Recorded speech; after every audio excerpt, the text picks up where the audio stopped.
Am I the a-hole for telling my mother-in-law she won't be seeing my baby after throwing a baby shower for herself? Plus updates. Original post. My husband and I are expecting our first child. We moved to be closer to his family. I'm no contact with mine. My mother-in-law has been referring to the baby as her baby this entire time. She will say things like, I can't wait for my baby to be born. My baby is going to be so loved. This rubs me the wrong way for reasons I cannot explain, but my husband tells me to ignore her. My mother-in-law wanted to throw me a baby shower and invite her friends. She said they made an agreement a long time ago that they would celebrate each other's kids' weddings and births. My husband and I eloped and declined a reception for her friends since we don't know them. And my mother-in-law told me that I owed it to her to let her throw the baby shower since I hurt her friends' feelings by not having wedding reception. I asked if I could invite my friends, and she said no, that this was for her friends, and that if my friends wanted to throw me a shower, they could. I reluctantly agreed. My husband and I spent hours in our registry, and my mother-in-law asked for it so she could share with her friends. She said she forwarded the registry on. She asked me what design I wanted on my cake and cookies. I told her flowers because I am decorating the nursery in a garden theme.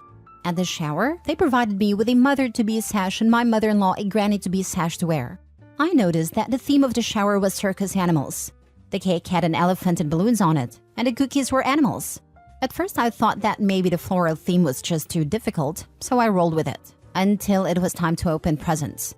Every present was some sort of circus animal. Onesies, blankets, toys, nothing on my registry. I was a little confused, and even went so far to check my registry to make sure I had it goofed up and changed everything. I thanked everyone for their gifts and tried to sound as gracious as possible, but I was so confused. My husband, who is a little less tactful than I am, showed up at the end of the shower and noticed the theme right away. He goes, "What's up with all the circus animals?" He looks at the presents and says, "This isn't what we asked for." Then he looked at his mom and goes, "Mom, what did you do?" She smiled and said, "I didn't like the theme you chose for my baby. I'm going to decorate my baby's nursery at my house with circus animals, so I created a registry for myself." My husband said, "You did what?" She says, "My baby's going to need a room at my house, so I threw a shower for myself." I lost my composure and told her that she would not see my baby and to stop calling the baby hers. And my husband told his mom that she's delusional if she thinks we're going to allow this.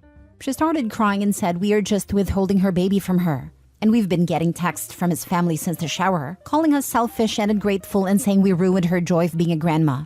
Are we the a-holes? Now for the top comments before reading the updates. Not the a-hole. Make sure if she has keys to your home, locks are changed. Make sure you invest in security cameras. Let the hospital know your mother-in-law is to be nowhere near your baby. Let them know that you and your husband are the only two that fill out any paperworks. Honestly, no contact from the start. That way she has no grandparents' visitation case. Documents every creepy thing she does. Call your doctor and tell your pediatrician at a time to password protect your medical information. Your mother-in-law is unhinged, and this has hands that rock the cradle vibes.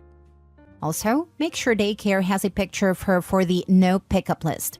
And I agree, this is either going to end in attempted baby snatching or bunny boiling. And maybe all her cronies, in case one of them decides to try to pick up her baby. What the heck did I just read? Like, just how creepy can your mother-in-law get? She's pretty much trying to steal your child from you, so heck no, you're obviously not the a-hole. There is nothing wrong with a good grandmother expecting her grandchild to come over for sleepovers. There is nothing wrong with a grandmother to prepare a bedroom for that. There is nothing wrong with a grandmother deciding the theme for that room. But your mother-in-law took it to an unacceptable level of creepiness. She had no right to throw a baby shower for herself. That is not what baby showers are for. If she wanted gifts from her friends, fine. But she, 1, should have been honest up front. 2, shouldn't have called it a baby shower. 3, shouldn't have led you to believe you'd receive gifts from your registry. Likewise, she had no right to put herself at the same level as you with those sashes. Most of all, she absolutely has no right to call your baby hers, and that BS needs to stop. This is decidedly not about her being a grandmother, and that's precisely the issue at hand. She doesn't see herself as a grandmother. She sees herself as your baby's mother, or at least at the same level as you. And that is not okay. Cheers for your husband for finally stepping in. He should have trusted your intuition, but at least he's now taking your side. Go over to r/justknowmother-in-law and you'll see this type of story every single week. Sadly, this seems to be quite common. I'm also sure this baby isn't that only odd thing this mother-in-law has done, nor will it be the last. The immediate "Mom, what did you do?" and not "Did something change?" tells me the husband knows his mom does this type of thing. Now for the first update. I have text messages where mother-in-law and I conversed about the shower. What I wanted, me sending her my registry, etc. She was all, "This is going to be so wonderful. You're going to love it. My friends are so excited for you. I can't wait to see what everyone gets you." Call me naive, but I did not think that she had ill intent with this. For those asking why I reluctantly agreed to attend a party with her friends, I could tell how much it meant to her to carry on this tradition with her friends. But I was hesitant because I had never met them. My husband and I had declined a wedding reception she wanted to throw for the same reason. I didn't know them, and he hadn't seen them in over 20 years.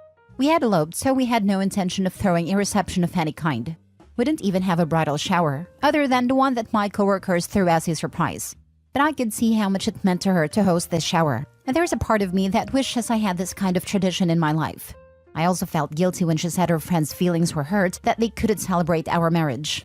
I spoke with my husband last night before we went to bed and told him that I feel like we need to say something to the extended family sooner rather than later.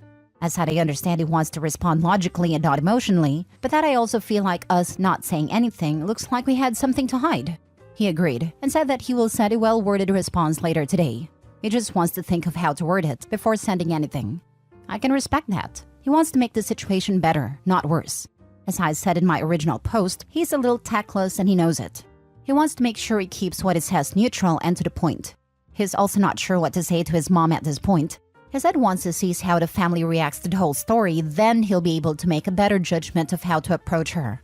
There had been zero discussion with her about setting up a room at her house for the baby. I asked my husband last night if had she mentioned anything to him about it, and he said no, other than she suggested we add a pack and play to our registry so we can have a portable crib. He said he was shocked, as I was to find out that she had intended on setting up a full-fledged nursery at her house, and that he had no idea she was throwing a shower for herself. I asked him why he didn't take me seriously when I said that her calling the baby her baby made me uncomfortable, and he said that he thought it was just a generational thing. I asked why I didn't ask her to stop, and he said he wishes he had, and feels bad for not taking me more seriously. He said he knows I have trauma from the years of mistreatment at my mother's hand, and thought maybe I was reacting due to that, but now he sees that it goes beyond that. He also knows that due to my past experiences, I tend to blame myself for things and don't stand up for myself even though I should. I grew up believing everything that went wrong was my fault. Years of therapy have helped, but I still find myself with that mindset in some situations. I'm a bit of a people pleaser, trying to keep the peace. So he wishes he had stood up sooner, rather than disregarding what made me uncomfortable. He repeated that his mom is notorious for making things about herself, but that he had no clue she would go to this extent. We agreed that if she had just been honest with her intent, then we would have been okay with it. Maybe a little weirded out if we're being honest here, but we would have allowed it. What bothers both of us the most is the extent she went to deceive us, rather than just having a conversation with us. We had no clue grandparent showers were a thing either. We're not certain we want to go 100% no contact with mother-in-law at this time, but we want to keep our distance from her for now. We did agree that she will not be allowed to be alone with a baby for the foreseeable future. The hospital that I'm giving birth in allows infants to stay in the room with the mother. So my husband and I have agreed that she, the baby, will stay with us as much as possible. We're still up in the air as to whether we're going to allow visitors at a hospital. Some of that will be determined how I feel after the birth, if I end up needing a C-section, etc. Mother-in-law definitely will not be allowed in the room while I'm delivering. No one but the husband and our medical staff. The big thing we agreed on is that we want our baby to be loved and safe and secure. He knows that I don't have a family to fall back on, other than my brother who has said that he will buy a plane ticket and be out here ASAP if I need him. And my friends, who have been very supportive and are excited to become aunties. We want our baby to have a sense of family that I did not have growing up. Husband's dad and stepmom have been absolutely amazing from the second we announced our pregnancy to them, and I have no doubt the two of them will be loving, doting grandparents. Honestly, I suspect mother-in-law will be a good grandma, but she's going to have to earn my and my husband's trust again. Now for the second update. Most of you are correct. My husband talked to his brother yesterday. Mother-in-law is plotting to take my child, but it's because she thinks I'm going to be like my own mother. My own mother was physically and emotionally abusive to me and my brother. Mother-in-law told basically everyone that I'm mentally unstable, so she's preparing a room for when, not if, my husband leaves with a baby. The baby shower was a ruse to try to get a rise out of me and show her friends how unstable I am, but my husband ruined it by showing up and being the one to really say something. I mouthed it off a bit, but my mother-in-law was hoping to really push me over the edge. I assume the "my baby" comments were testing the waters as well. I've been in therapy for years, and I've been working on my own fear of being like my mom with my therapist. We have a weekly standing appointment on Zoom. I've also talked with my OB and my psychiatrist about staying on my medication and watching closely for signs of postpartum depression. My husband has been a part of all these conversations and has sat in therapy with me multiple times. I'm not violent or known to have violent outbursts. I tend to withdraw and be non-confrontational when I'm upset. I can't say I fault mother-in-law for having concerns, but I wish she'd gone about showing it in a completely different manner, such as talking with me and my husband. He has half a mind to go to her house and just rip her a new one, but I told him no. We're not going to fight fire with fire. If she'd talked with me about her concerns, I feel we wouldn't have reached this point. I've been able to share what I went through with her. We've always been able to talk about things. She's seen my arms and legs, which are scarred from physical abuse. She's odd, but never uncivil towards me. I would have told her I shared those concerns and then told her what steps I'm taking to prevent them. I haven't told her about having those worries because, ironically enough, I didn't want her to worry. I don't want to keep my daughter from a grandparent who loves her. I just wish things had been handled a little differently. This is utterly terrifying. I do not know this woman like you or your husband, but if I were you, I would never trust her with my child. Even if she eventually says, "Okay, yes, I now know you are a fit mother," I wouldn't believe her words. I don't think this desire to save her baby from what she thinks is a threat will go away anytime soon, no matter what you do. Being a victim of mistreatment does not mean you will mistreat someone. Yes, there are victims that become abusers, but there are also abusers who never experienced abuse themselves. I am so happy to see that you and your husband are in agreement here.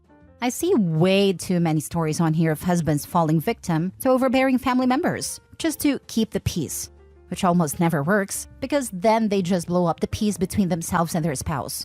You got this, Mama. You just brought tears to my eyes. Thank you for your kind words. You're right. The abuse cycle can end with my mother. My therapist told me that not being worried I was going to be like my mom would mean I was more likely to be like her. I think I worded that correctly. I haven't slept much in a week. I still wouldn't leave them alone together because she now has a history of not communicating and trying to push you into a bad mental state in front of other people and very outwardly threatening to take the baby. Someone concerned with safety would have done this quietly and just let the husband know in case he needs an escape. It's your life though. I wish you and your husband luck and love. Thank you for the update, Toby.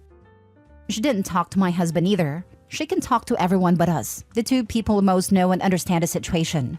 Husband is livid and wants to go no contact with her and anyone who went along with her plot, which is basically everyone on her side of the family. I'm not sure that's the best approach, but I also don't know what to say to any of them at this point. Have you considered talking about it with your therapist? I'm not sure if they have experience with interpersonal conflict, but they can most likely point you in the right direction in how to handle this. Absolutely. We have my weekly appointment on Monday. Husband is going to sit in on the session as well. Last story. Am I the a-hole for refusing to go to my sister-in-law's baby shower after she refused to support me when I had a stillbirth and stole my daughter's name? 3 months ago, I, 28 female, gave birth to my angel baby whom I was going to name Siobhan. My husband Dylan, 30 male, and I are still grieving her loss. We lost her due to preterm premature rupture of membranes, and there was nothing the doctors could do to save her. My mother is Irish, and I was going to name my baby after my great-auntie. We were so happy, and now we are devastated. My family rallied around us, and so did Dylan's parents. But his sister was a different story. She has been helping Dylan, but has told me I need to get over it. It being in reference to our daughter. My husband's sister, Claire, 34 female, just announced her pregnancy at 20 weeks and had her gender reveal on Instagram. I'm happy for her, but sad at the same time because I never got to meet my daughter. Then she announced she was going to have a baby shower and sent out invitations last week. When we received the invitation, it said, "Help us welcome our baby, Siobhan." I can admit I cried looking at the invitation. Claire and my husband's family have no connection to Ireland nor the name Siobhan, and when my husband asked her why she chose the name, Claire said it sounded pretty. And because we weren't able to use it, she was going to take it first. And to clarify, no, she is not naming her baby after my daughter. As much as I want to feel happy for Claire, I just can't. I feel like she's rubbing the fact that my baby's dead in my face. And I RSVP'd no to the invite. She called me on my private number and chewed me out for being a sour witch, not being happy for her, and being jealous over nothing. I feel like I should be happy for her, but I just can't. I just want my baby girl, my Siobhan. Am I the a-hole? This is so disgusting and vile. I wouldn't even do this to my worst enemy, let alone my brother's wife. Even if she dislikes you, does she connect the dots that it was her brother's baby too? I'm enraged for you. Honestly, I feel like you should post the invitation side by side with a memorial photo of your angel baby or hospital bill and tell the truth of what sister-in-law did.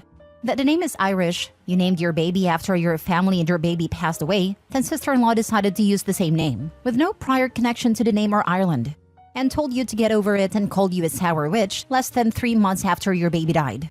Yes, you don't own the name, but the pain of seeing/hearing a baby called that within your own family is devastating. And then let karma do its thing.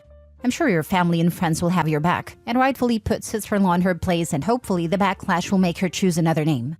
Not a-hole. If I were your husband, I would immediately cut my sister out of my life.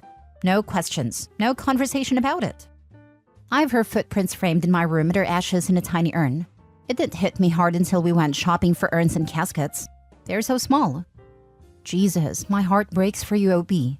I can't believe your sister-in-law would be so cruel.